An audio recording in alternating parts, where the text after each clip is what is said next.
Hey, it's Don, the Auction Professor here. Today we're going to talk about another BOLO here. We're going to talk about cassette tapes, and specifically AOR, album-oriented rock. That's part of what goes for the most money in tapes. Now, the best tapes to get are not the ones that are mass-produced. You want demos, you want local bands and things like that. We're just going to show you real quick here. This is one from a local band that I've actually heard back in the 80s. I've got quite a few local bands. I had friends who were actually in bands. I had long hair. I hung out with these type of people at one point in my life, so I know a lot about these. I have had tons of cassettes. Cassettes were huge when I was a teenager. That's pretty much what everybody had. It's the only way to take them in the car, practically. 8 tracks were out, pretty much. This is what you'll expect to find. It's literally got a paper sticker label on it. It's a standard cassette, just blank cassette. Standard cassette case. In most cases, it's going to have actually just a random, I think this one might be stuck in here. Let's see if I can get it out. Just a cheaply printed piece of cardboard with band information on it. These cases you can repair and swap out, so I never worry about them being broke. But we're going to go over to the screen right now, and we're going to talk about this type of material. So here we go. This is the first one here. Death metal, thrasher metal, heavy metal in general, or early rap and some R&B, tapes like this will sell. And it's all along the same line. They look just like this. Usually it's like some hand-drawn image that's been mass copied on a copier, or that they had the money to actually have printed, and then they just buy blank cassettes. This is a standard TDK. They recorded a few songs on it. Many times there's only songs on one side, so if you flip it over you won't hear them. They also sent out paper with it, sometimes with, sheets of information as well. This is a perfect example of a good one. Somebody hand wrote that information on there as well. And there could be 100 of these for all I know. They would have done them at their house. Would have been a die-hard person who wanted to get their band popular. And in most cases, the bands went nowhere. That's part of the value in them, that they aren't bigwigs, and you're not going to find this type of material any other way. And as I said, I've collected these for a while. I've got tons of them, or have had tons of them, I should say, from many groups. I keep all the local ones that I listened to back in the day, because I did hang out and go to clubs and bars that would play this sort of thing. So anyway, $611 on this one. This is Death is the name of the band. Here's Autopsy. This is from the Bay Area, CA, California. Another perfect example. Again, generic label on it, generically written, printed, a sticker just on the front, handwritten Autopsy as well. Now again, even with some of the actual, I shouldn't say mass-produced, but the produced ones by companies, they may have still only produced a couple hundred or 500 at the very most, and they'd still have stickers that the band may have had to put together. They would have gotten separate individual inserts, paper inserts, and they would have had to put them in the case and label all the cassettes. So it took some work. This one's $539. And again, these are all considered basically AOR, the rock ones, album-oriented rock. So you're going to see AOR in the titles of a lot of these. Now, rap ones as well, too. Random Rap does extremely well. Old school stuff. Cool Keith, Ultramagnetic MCs. It's just what you want to look for in these. And it doesn't matter if it has a case or not.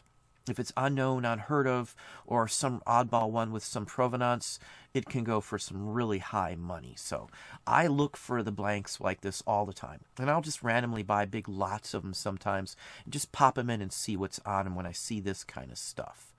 $461 for this one. Street Stories. Now, there's a bunch of compilations that you can run into, too, that were not legit like compilation ones, but they're put together by local groups and stuff, like when they had like a rap event or something like that, or even a rock event they do these for. These are usually limited to a few hundred for the local area. Most of them are high priced, at least the decent ones here. Now this is a more expensively printed one, as you can see, because it actually has a full-fledged record company and a barcode and the whole work. So maybe there was a few thousand of this one pressed at the most. Probably only would have been sold in local stores in the area as well, not outside of the actual region, the Bay Area. So 400 on this one, 405.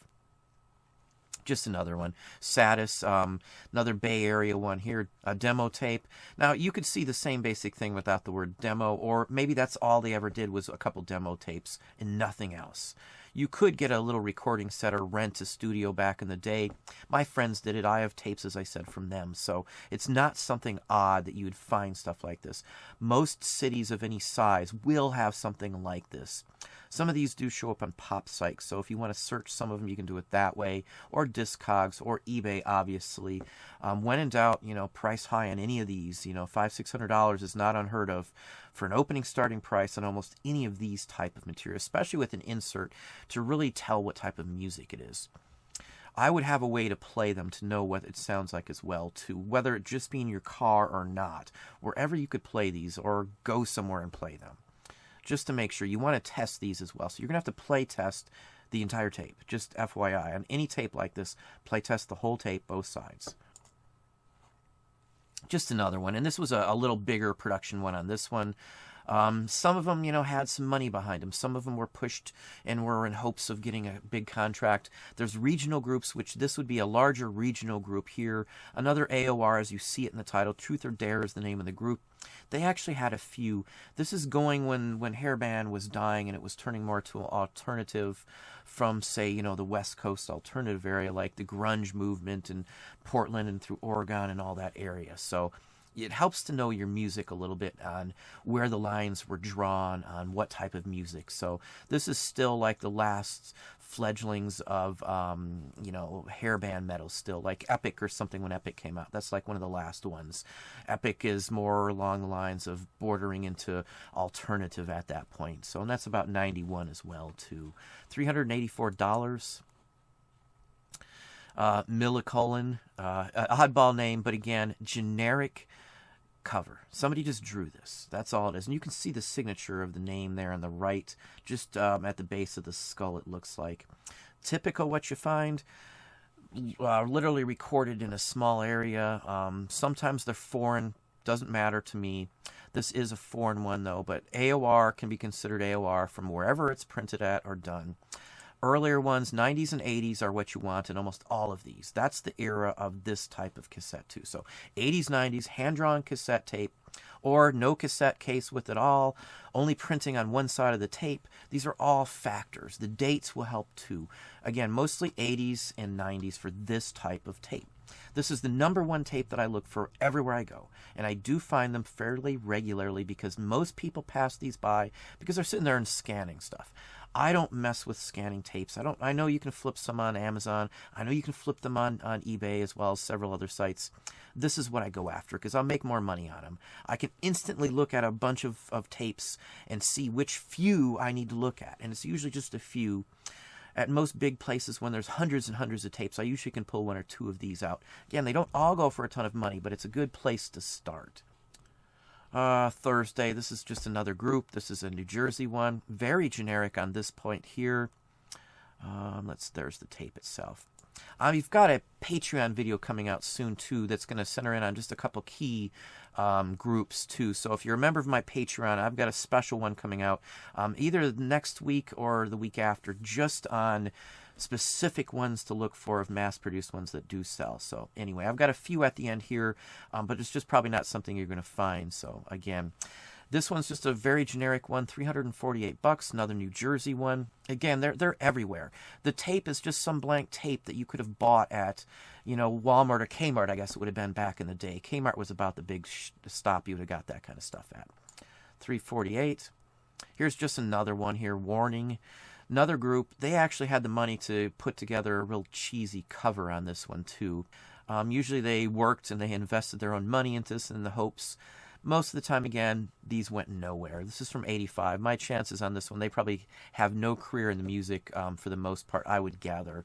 I could be wrong. Somebody may hit me up and say, hey, I'm doing this now.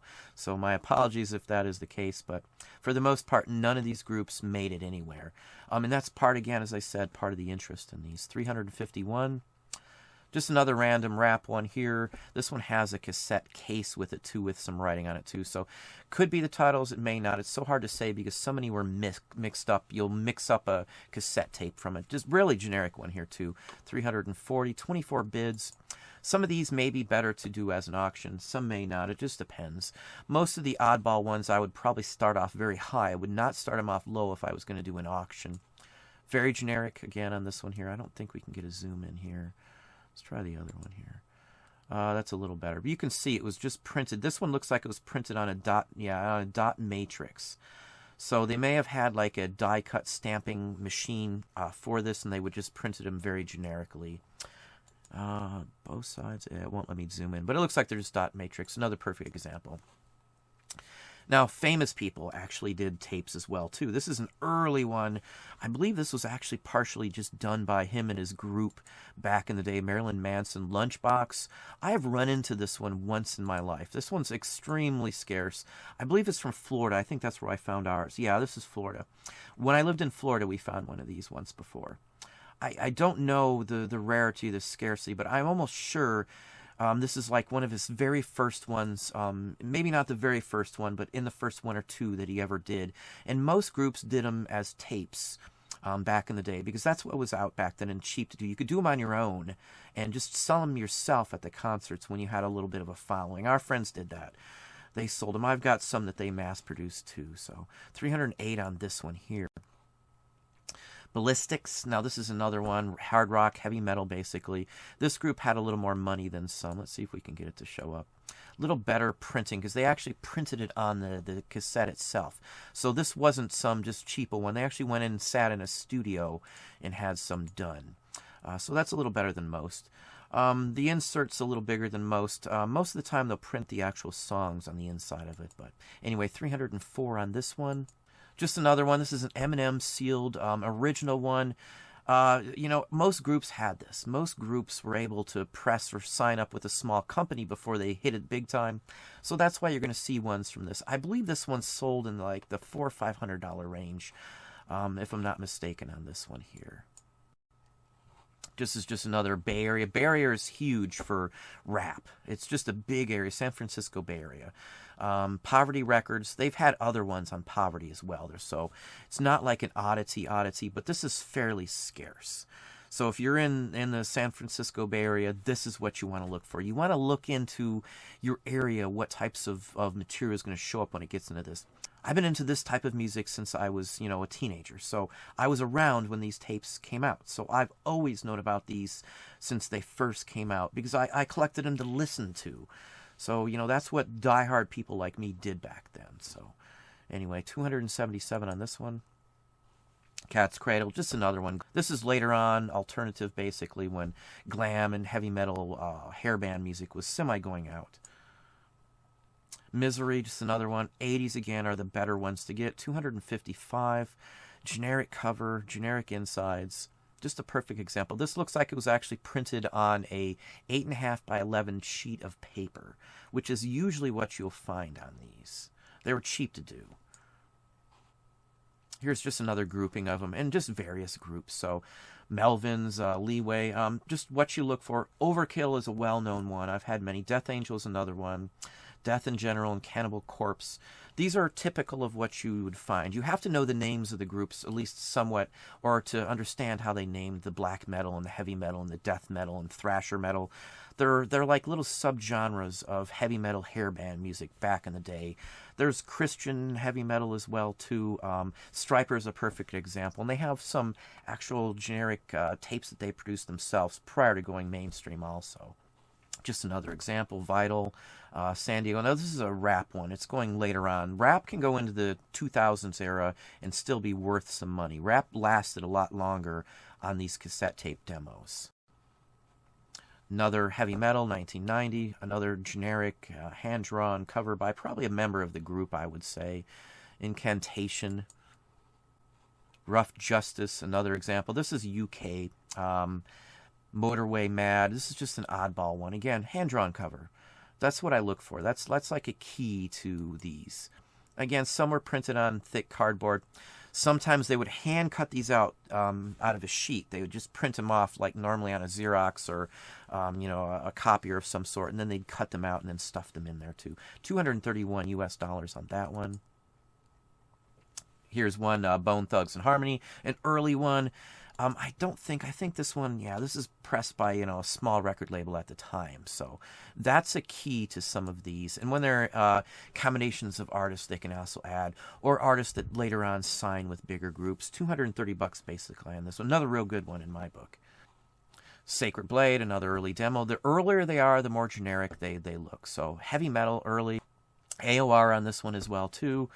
Just a perfect example. Somebody probably literally hand typed these one by one, I would say, because you can see where they even whited out up there on the top, because they had a question mark at the end, if you see that up there. So perfect example. They wouldn't have wasted the tape, so they would have done, or the slip, and just fixed it if that's what's the case. So 228.